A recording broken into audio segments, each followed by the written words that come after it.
Break के बाद स्वागत है आपका। और जिस तरह से सूर्य ग्रहण का असर अब देखा जाने लगा है और सूर्य ग्रहण लग चुका है, दिल्ली में भी सूर्य ग्रहण लग चुका है और बाकी प्रदेशों में भी सूर्य ग्रहण का प्रकोप नजर आने लगा है। हमारे साथ इस वक्त हमारे खास मेहमान पंडित अरविंद तिवारी हमारे साथ जुड़ गए हैं। अरविंद तिवारी जी से समझेंगे इस सूर्य ग्रहण का किस तरह का असर अब पड़ेगा ग्रहण के दौरान भी।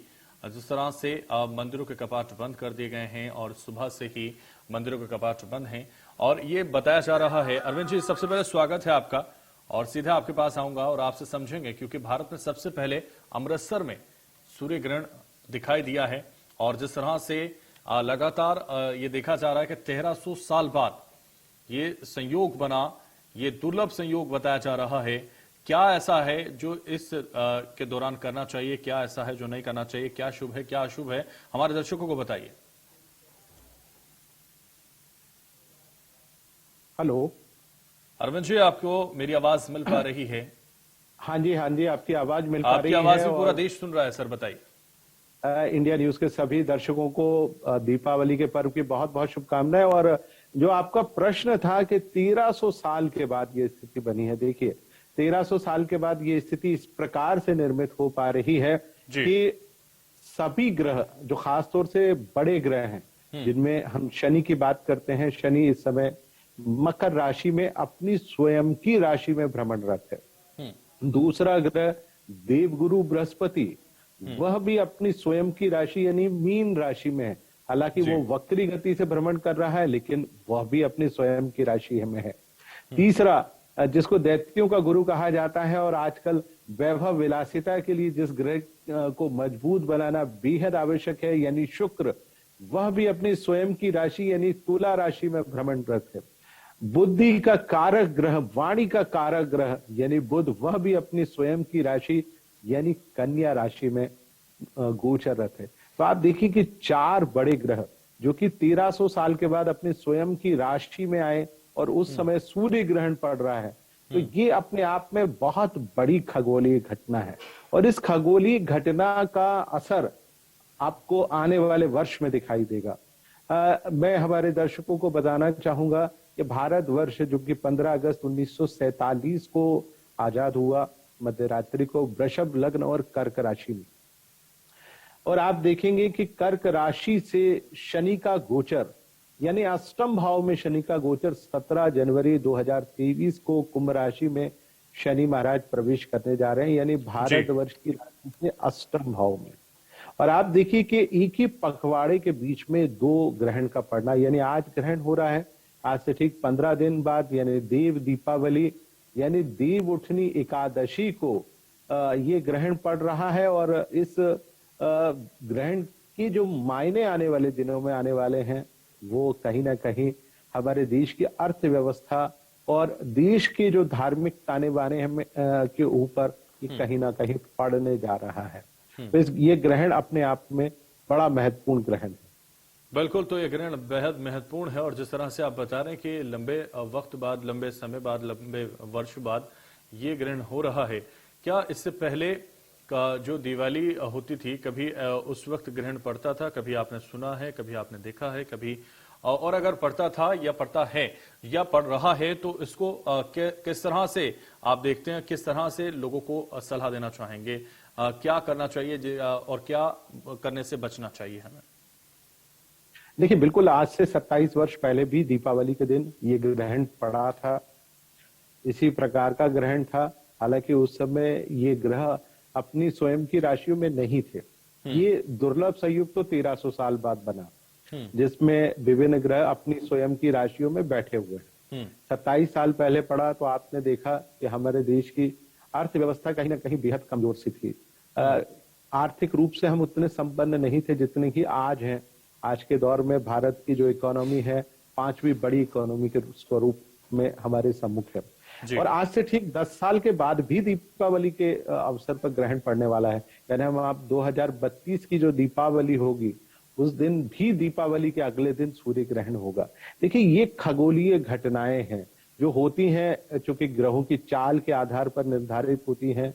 चंद्रमा जिस प्रकार से अपनी गति में होता है, उस प्रकार से, जैसे आपने कई बार देखा होगा, मुस्लिम धर्म का जो प्रमुख त्योहार है रमजान जो आता है, या वो जो रोजे रखे जाते हैं वो भी चंद्रमा के आधार पर ही रखे जाते हैं।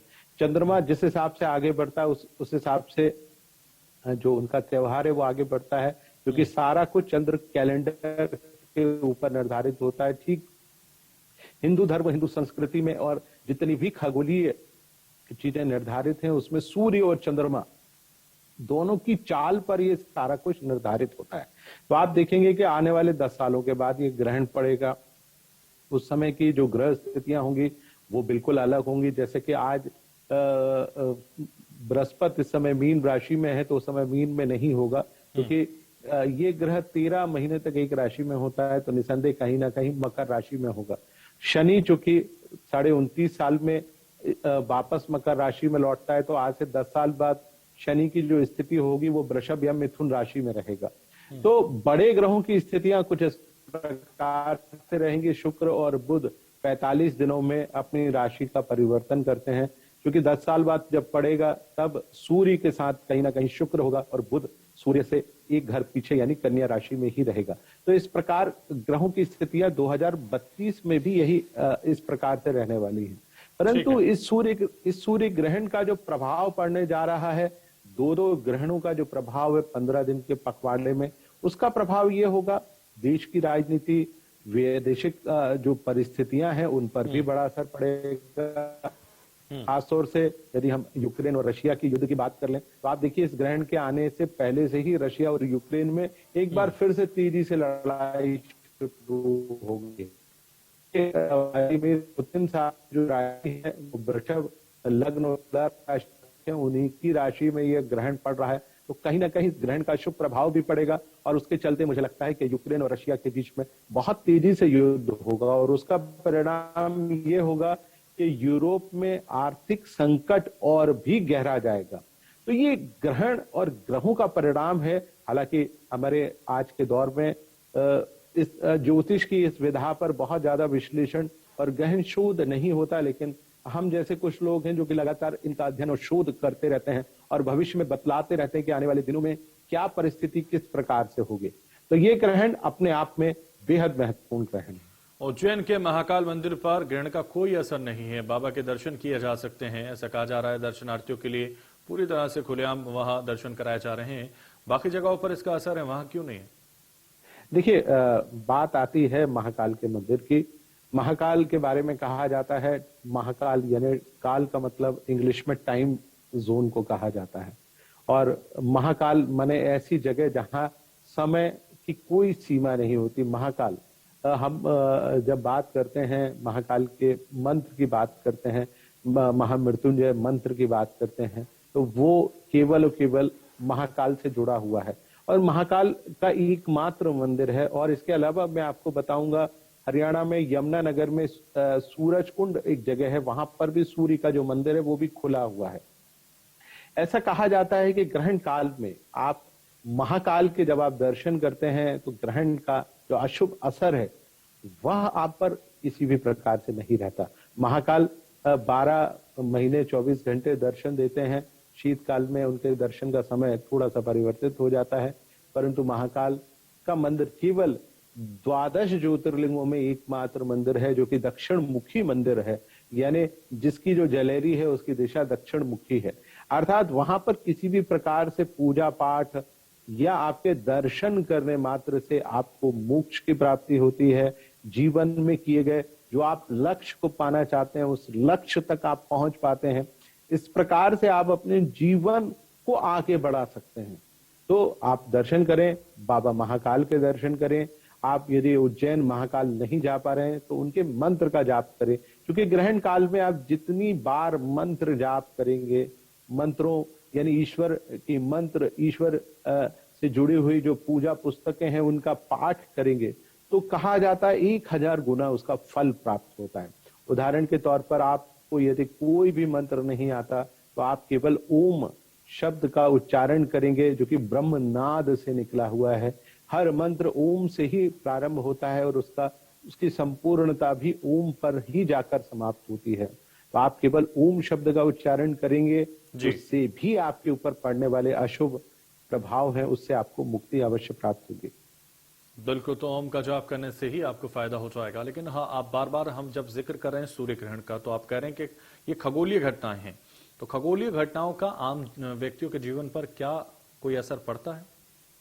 बिल्कुल, आपको मैं बताऊं, बहुत हमारे रोजमर्रा के जीवन पर इसका बहुत असर पड़ता है। देखिए, चंद्रमा, बात हम चंद्रमा की करते हैं। जब सूर्य और चंद्रमा एक साथ आते हैं तब सूर्य ग्रहण होता है, और सूर्य और चंद्रमा जब एक दूसरे के सम्मुख भाव यानी पूर्णिमा पे होते हैं तब चंद्र ग्रहण होता है।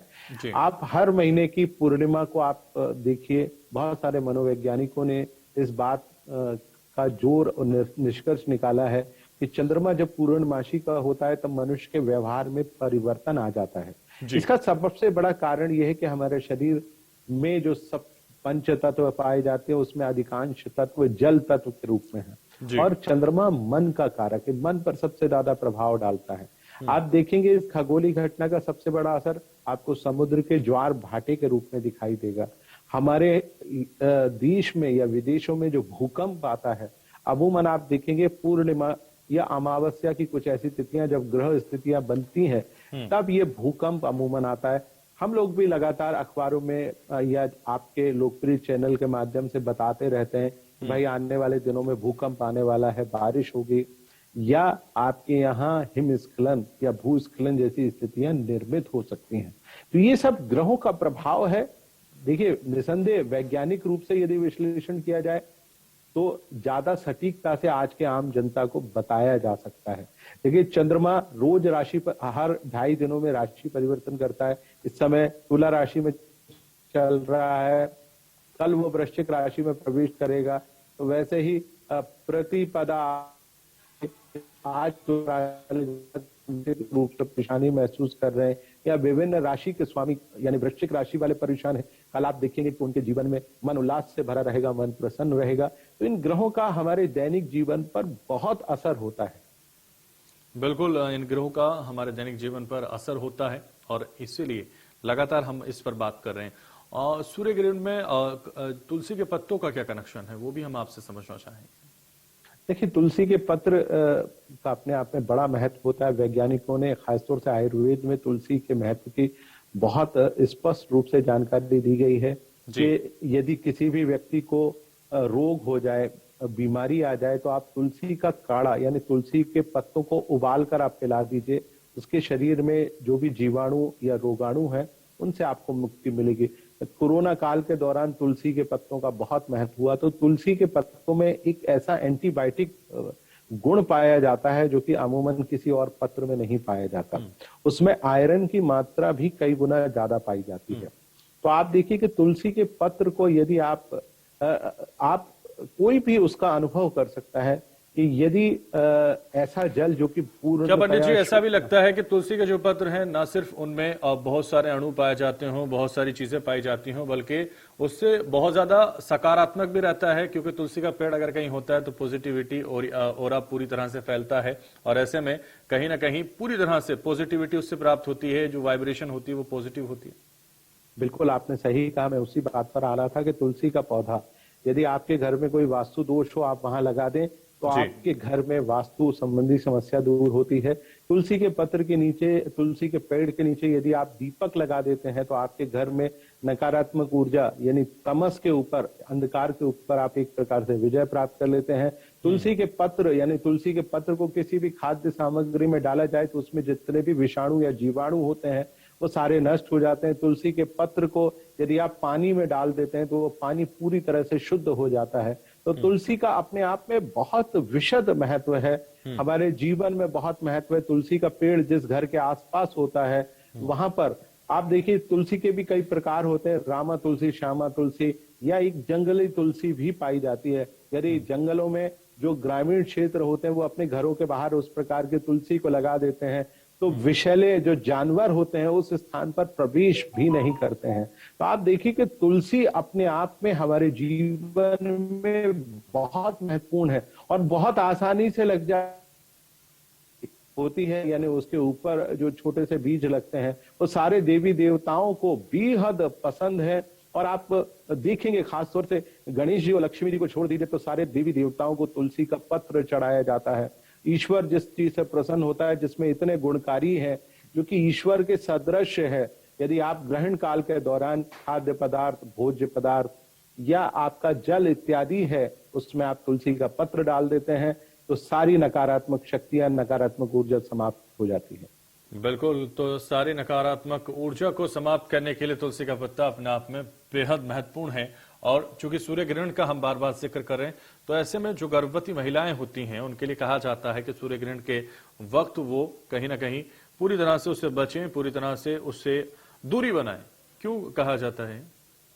देखिए, गर्भस्थ शिशु जिसके बारे में वैज्ञानिकों ने भी साबित किया है, महाभारत काल की भी कथा है, जिसमें अभिमन्यु अपने पिता के द्वारा चक्रव्यूह रोकने की बात को वो सुन रहे थे, माता सो गई इसलिए वो, तो ये वैज्ञानिकों ने साबित किया है कि जो गर्भस्थ शिशु होता है उसके ऊपर माता के ऊपर पड़ने वाला प्रभाव उसके ऊपर पड़ता है, और सूर्य से जो निकलने वाली नकारात्मक ऊर्जा है वो कहीं गर्भस्थ शिशु के ऊपर पड़ जाती है, तो ऐसा माना जाता है कि शिशु की बौद्धिक क्षमता पर प्रभाव पड़ता है, सुनने समझने की क्षमता पर प्रभाव पड़ता है, तो उसको बचाने का प्रयास किया जाता है। तो उसके लिए क्या करते हैं, बहुत ही प्रचलित सिद्धांत है कि गेरू जो कि लाल रंग का होता है, बाजार में पुताई वालों के यहाँ या जो सामान रखते हैं वहां पर मिल जाता है, उसको घोल कर जो गर्भवती महिला है अपने गर्भ के ऊपर, अपने पीठ के ऊपर यदि गेरू को लगा ले, और जब तक ग्रहण पड़ रहा है, हालांकि उसको तो सूतक लगने से पहले ही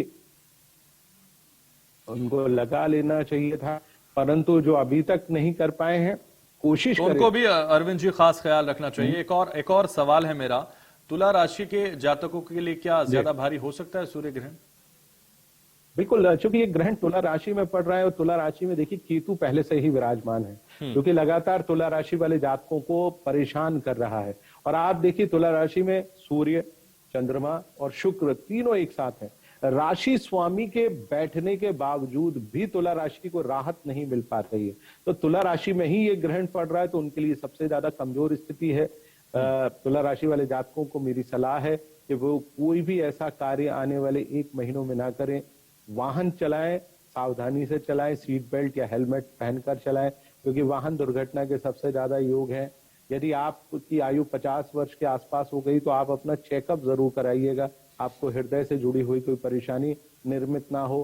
कार्य क्षेत्र में कोई आप बड़ा निर्णय लेने जा रहे हैं तो कोशिश करें कोई बड़ा निर्णय बिल्कुल भी ना लें। इसके अलावा तुला राशि वाले जातकों को अपने गुस्से पर भी थोड़ा नियंत्रण रखने की आवश्यकता रहेगी, क्योंकि इस ग्रहण का प्रभाव 1 महीने तक सर्वाधिक रहेगा। 1 महीने तक आप अपने परिवार, माता पिता, नातेदार, रिश्तेदार, पति पत्नी या आप प्रेम संबंधों से जुड़े हुए हैं तो अपने पार्टनर के ऊपर किसी भी प्रकार से नाराज ना हो। मुझे लगता है कि ये सावधानी आप बरतेंगे तो आपको कोई परेशानी बिल्कुल नहीं होगी। बिल्कुल, तो ये सावधानियां तुला जो राशि है उनके जातकों को कहीं ना कहीं फॉलो करनी चाहिए, और कहीं ना कहीं जिस तरह से पंडित जी बता रहे हैं उनका खास ख्याल रखना चाहिए। बहुत शुक्रिया पंडित जी, अरविंद तिवारी जी हमारे साथ जुड़ने के लिए, तमाम जानकारी हमारे दर्शकों तक साझा करने के लिए। फिलहाल इस बुलेटिन में बस इतना ही, दीजिए मुझे इजाजत और आप देखते रहे इंडिया न्यूज।